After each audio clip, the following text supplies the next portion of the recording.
theology and critical thinking. I'm not going to overload y'all today with too much. But understand this, when I get done with this study, we're going to understand that the powers that shouldn't be are trying to change us, okay, from what is natural. This is Aldous Huxley. There will be. This is in the 40s or 50s. He was part of the Frankfurt School. This is another in the new. Wrote The Brave New World. They were part of all kind of secret CIA, mind control, propaganda stuff. There will be, in the next generation or so, a pharmacological method of making people love their servitude and producing dictatorship without tears, so to speak. Producing a kind of painless concentration camp for entire societies so that people will in fact have their liberties taken away from them, but rather enjoy it. Because they will be distracted from any desire to rebel by propaganda or brainwashing enhanced by pharmacological methods. And this seems to be the final revelation. I said, look, folks, I've shown you time again. Aldous Huxley was actually on UNESCO board. The original UNESCO, I think he was the president. His brother Julian might have been the president. This was a strong family, okay, from a deep bloodline family. And they send us out in the open back then. All right, let's go to the next one. Bertrand Russell, 1953. Scientific societies are as yet in their infancy. It is to be expected that advances in physiology and psychology will give governments much more control over individual mentality than they now have even in totalitarian countries. Fitch laid it down that education should aim at destroying free will, so that after pupils have left school, they shall be incapable throughout the rest of their lives of thinking or acting otherwise than as their schoolmasters would wish. Diet, injunctions will combine from a very early age to produce the sort of character and the sort of beliefs that the authorities consider desirable, and any serious criticism of the powers that be will become psychologically impossible. Now, what have I told you time and time again?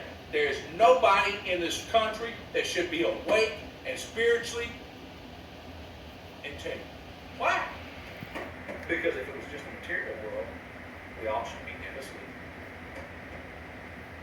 They left out the spirit. The spirit that says, I will not be your slave.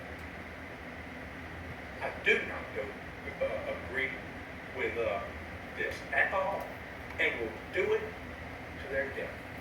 This is, and Mama, you know Bertrand Russell, big guy, huge name, not some small cat. Even neither was Aldous Huxley. This is huge stuff. They even told you back then. Look, that's 60 years ago.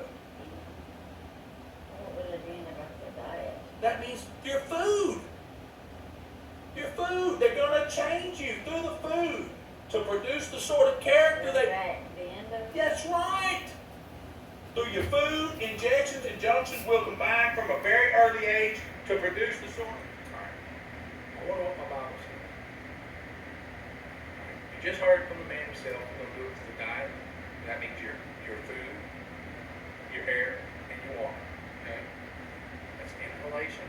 That's drinking and eating. Then your injections. That's your vaccines. That's your flu shot. It's whatever. That's like the shot Mama took last week with the polysorbidating in there. We're going to get into that today. I'm going to start tying this stuff together. I wonder what my Bible says about this stuff. And whereas thou sawest iron mixed with miry clay, they shall mingle themselves with the seed of men. What seed mean in the Bible? It means your DNA. But they shall not cleave one to another, even as iron is not mixed with clay. In the days of these kings shall the God of heaven set up a kingdom which shall never be destroyed. And the kingdom shall not be left to other people, but it shall break to pieces and consume all these kingdoms, and shall stand forever. Alright, there it is. Mixing of the iron and clay. Big meaning. Alright, huge meaning. Aluminum. Now, this is straight out of Wikipedia and different sites. If I have to go show you this, I will. Aluminum is neurotoxic. It's free ion, Al3+, AQ, is highly biologically reactive and uniquely equipped to do damage to essential cellular, neuronal, what's that mean? Neurons, the brain, biochemistry. This is unequivocal fact must be the starting point in examining the risk posed by aluminum as a neurotoxin in humans. April 30th, 2014. This is huge, folks. Now we're going to go to the next stage. And look, I've only put one chemical in this week. I'm going to start breaking it down to you. I'm going to even show you that on the periodic table, the two metals that we are hit with the most is Al and Ba, which is barium. What does that make? Bal. Baal. This is how alchemists work. It's out of your mind. These people are out of your mind. But anyway, aluminum must be refined. Now, see, I've had the luxury of working my entire life in refineries and chemical plants. I know how these things work. When you walk into an Exxon control room, you'll find Johnson & Johnson stuff, food stuff on the walls. The chemicals in these products are made here. I mean, it's right there in your face, folks, but as a young man, I didn't quite have the grasp to it. Now I understand that way into. Although aluminum is the most abundant metal in the Earth's crust, it is never found free in what? In nature. It's just like oil. You take a 55-gallon drum of crude oil, when does it start hurting you? You start refining it. You start stripping stuff from it. Okay? Same thing with aluminum. They have to go in there and strip it. All of the Earth's aluminum has combined with other elements to form compounds. Two of the most common compounds are alum, such as potassium, aluminum sulfate. And that's the chemical compound for it. So if we take that, so we go, hold up. If you have to refine it and make it to where it's harmful towards people, put it in vaccines as an adjuvant. Put it in your food. Spray it out of plants.